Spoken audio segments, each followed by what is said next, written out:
ദൈവമനുഷ്യൻ്റെ സ്നേഹഗീത അധ്യായം 155.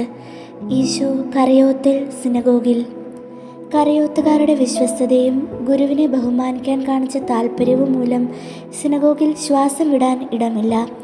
ഈശോ സിനഗോഗ് തലവനോട് 2 മക്കബായരിൽ നിന്ന് 4-ാം അധ്യായം വായിക്കാൻ പറയുന്നു.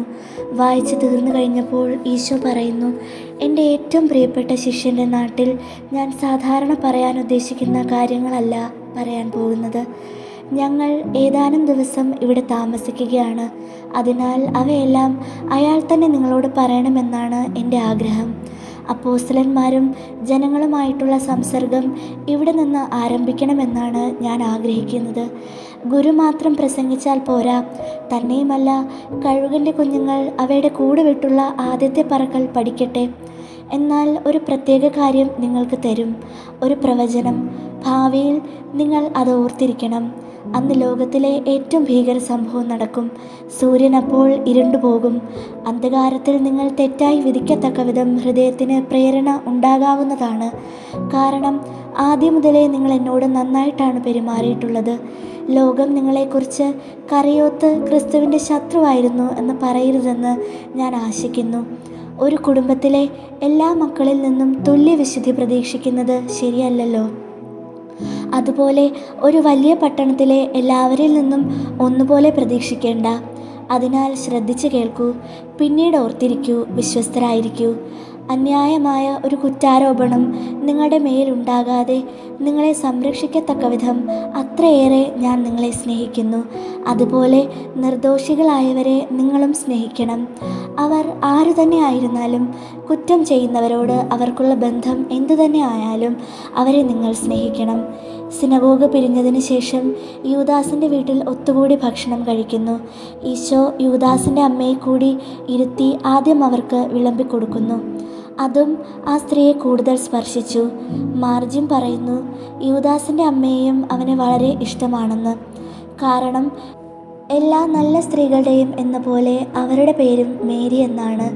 അപ്പോൾ നീ കൊച്ചു വികൃതി, തടാകത്തിനടുത്തുള്ള വീട്ടിൽ നമ്മളെ കാത്തിരിക്കുന്ന ആളിനോട് നിനക്കിഷ്ടമില്ലേ?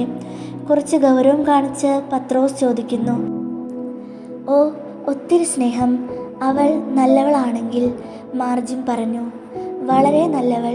എന്നാൽ മകനെ, അവളുടെ പേര് മേരി എന്നല്ല, ഒരു വിചിത്ര പേരാണ് അവൾക്ക്. അവളുടെ അപ്പന് സമ്പത്ത് വർദ്ധിപ്പിക്കാൻ ഇടയാക്കിയ ഒരു സാധനത്തിൻ്റെ പേരാണ് കൊടുത്തിരിക്കുന്നത്. ഫോർഫീറിയ. ചെമന്ന പട്ട്, മനോഹരവും വിലയേറിയതുമാണ്.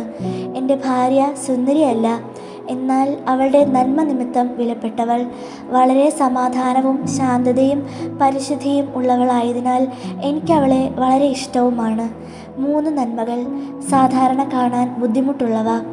അവൾ ബാലികയായിരുന്നപ്പോൾ തുടങ്ങി ഞാൻ ശ്രദ്ധിച്ചിട്ടുണ്ട്. ചപലയായി അവിടെ ചുറ്റി നടക്കുന്ന ശലഭമല്ലായിരുന്നു. ഒരു പൂവൻ്റെ കൂകൽ കേട്ടാൽ തല ഉയർത്തി നോക്കുന്ന കോഴിപ്പിടയുമല്ലായിരുന്നു. ഒരു മനുഷ്യൻ്റെ ശബ്ദം കേട്ടാൽ തല ഉയർത്തി നോക്കുക പോലും ചെയ്തിരുന്നില്ല. അവളുടെ നന്മയും മനോഹരമായ മുടിയും ആകെയുള്ള സൗന്ദര്യം അവ മാത്രമാണ്. അവ നിമിത്തം ഞാൻ അവളെ സ്നേഹിച്ചു. വീട്ടിൽ ഒരടിമയെ പോലെയാണ് അവളോട് മറ്റുള്ളവർ പെരുമാറിയിരുന്നത്. അതിനാൽ എനിക്ക് ദയ തോന്നിയിരുന്നു. അവളോടൊന്ന് സംസാരിക്കാൻ തുടങ്ങിയപ്പോൾ അവൾക്ക് 16 വയസ്സേ ഉണ്ടായിരുന്നുള്ളൂ. മറുപടി വളരെ വിഷമിച്ചാണ് ചുരുങ്ങിയ വാക്കുകളിൽ പറഞ്ഞിരുന്നത്. ശിരോവസ്ത്രം വലിച്ചിട്ട് തല ഒന്നുകൂടി മറച്ച് വീടിനുള്ളിലേക്ക് വലിഞ്ഞിരുന്നു. വിവാഹ നിശ്ചയം വരെ എന്തായിരുന്നു ബുദ്ധിമുട്ട്? ഞാൻ ലോകം മുഴുവൻ ചുറ്റി സഞ്ചരിച്ചാലും അവളെപ്പോലെ നല്ലവളായ ഒരുവളെ കണ്ടെത്തുകയില്ല. ഞാൻ പറയുന്നത് ശരിയാണോ ഗുരു? ശരിയാണ്. അവൾ വളരെ നല്ലവളാണ് മാർജിൻ. അവളെ സ്നേഹിക്കുമെന്ന് എനിക്ക് ഉറപ്പാണ്, ഈശോ പറയുന്നു. അവർ ഭക്ഷണം കഴിച്ചുകൊണ്ടിരിക്കുമ്പോൾ തന്നെ അമ്മ തീക്ഷ്ണമതി സൈമണുമായി അവിടെ എത്തിച്ചേർന്നു. എലീശ സുഖം പ്രാപിച്ചു വരുന്ന വിവരവും യോവന്ന ബത്തേരിയിലുള്ള റോസാത്തോട്ടത്തിൽ എത്തിയിരുന്നതിനാൽ സൈമൺ മുഖേന എലീശായെക്കുറിച്ച് അറിയിച്ചപ്പോൾ അവളെ സ്വന്തം മാളികയിലേക്ക് കൂട്ടിക്കൊണ്ടുപോയ വിവരവുമൊക്കെ പറയുന്നു. ദൈവമനുഷ്യൻ്റെ സ്നേഹഗീത അധ്യായം 156. ബദ്ഗിന്നായിലെ ചാന്ദ്രരോഗി. അമ്മയെയും ശിഷ്യഗണങ്ങളെയും മാർജീമിനെയും കൂട്ടി യോവന്നായുടെയും എലീശായുടെയും പക്കലേക്ക് അയച്ചിട്ട് ഈശോയും അപ്പോസ്തലന്മാരും തനിയെ യാത്ര തുടരുന്നു. ചരിത്രപ്രധാനമായ സ്ഥലങ്ങളെല്ലാം ഈശോ ശിഷ്യന്മാർക്ക് കാണിച്ചു കൊടുക്കുന്നു. അവർ ബദ്ഗിന്നായിൽ പ്രവേശിച്ചപ്പോൾ ഫിലിപ്പിനെയും ആൻഡ്രുവിനെയും കൂടെ ഗ്രാമത്തിൽ ചുറ്റി സഞ്ചരിക്കാനായി വിട്ടിട്ട് അവർ വിശ്രമിക്കുന്നു. ആൻഡ്രുവും ഫിലിപ്പും കൂടെ ഗ്രാമത്തിലേക്ക് നടന്നപ്പോൾ അവിടെ ഒരു ചെറിയ സത്രം കണ്ടു. ഞങ്ങൾക്കും റബ്ബിക്കും താമസിക്കാൻ ഇടമുണ്ടോ എന്ന് ചോദിക്കുന്നു. സത്രക്കാരൻ, റബ്ബിമാർ പാവപ്പെട്ട സത്രത്തിൽ താമസിക്കുമോ എന്ന് സംശയം. ആ അവസരം ഉപയോഗിച്ച് അവർ ഈശോയെക്കുറിച്ച് പറയുന്നു. വിശ്വസിച്ച സത്രക്കാരൻ അവസാനം പറയുന്നു, എനിക്കൊരു മകളുണ്ട്, ചാന്ദ്രരോഗിയായിപ്പോയി, മിണ്ടാമൃഗത്തെപ്പോലെ മൂലയിലിരിപ്പാണ്, അവിടുന്ന് അനങ്ങുന്നേയില്ല. വളരെ വിഷമിച്ചാണ് അമ്മ അവളെ ഭക്ഷണം കഴിപ്പിക്കുന്നതും വസ്ത്രം ധരിപ്പിക്കുന്നതും.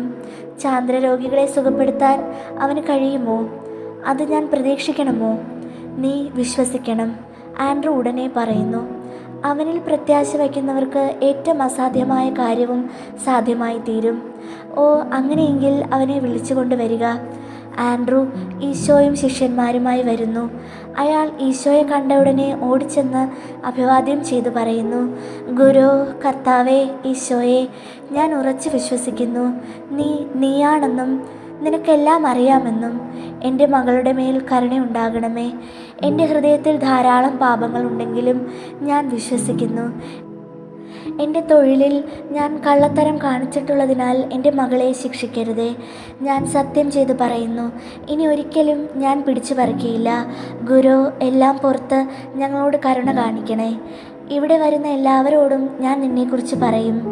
ഈശോ പറയുന്നു, എഴുന്നേൽക്കുക, ഇപ്പോഴുള്ള മനോഭാവത്തിൽ നിലനിൽക്കുകയും ചെയ്യുക. മകളുടെ അടുത്തേക്ക് എന്നെ കൊണ്ടുപോകൂ. അവർ മുറ്റത്തേക്കും അവിടുന്ന് വെളിച്ചം കുറഞ്ഞ ഒരു തൊഴുത്തിലേക്കും പോകുന്നു. ജനമെല്ലാം കൂടെയുണ്ട്.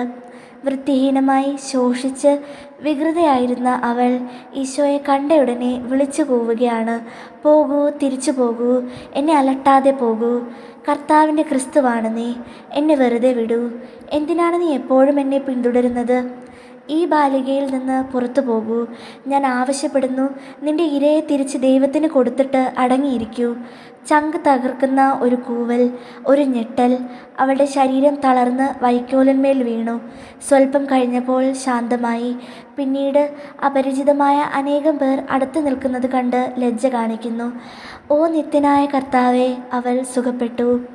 മാതാപിതാക്കൾ സന്തോഷിക്കുന്നു. ജനങ്ങൾ വിസ്മയത്തോടെ ആർപ്പ് വിളിക്കുന്നു, കർത്താവേ, ഞങ്ങളുടെ കൂടെ വസിക്കണമേ. നേരം ഇരുട്ടിത്തുടങ്ങി. ഞങ്ങൾ 13 പേരാണുള്ളത്. നിങ്ങൾ 100 പേരാണുള്ളതെങ്കിലും കുഴപ്പമില്ല. അത്യാഗ്രഹിയും കള്ളനുമായിരുന്ന സാമുവേൽ മരിച്ചു. ഇപ്പോഴുള്ളത് പുതിയ സാമുവേലാണ്. തുടർന്നും സത്രം സൂക്ഷിപ്പ് തന്നെ നടത്തും. എന്നാൽ ഞാൻ പരിശുദ്ധനായിരിക്കും. വരൂ, നിന്നെ ഒരു രാജാവിനെ പോലെ, ദൈവത്തെ പോലെ, നീ അങ്ങനെ തന്നെയാണല്ലോ, എനിക്ക് ബഹുമാനിക്കണം.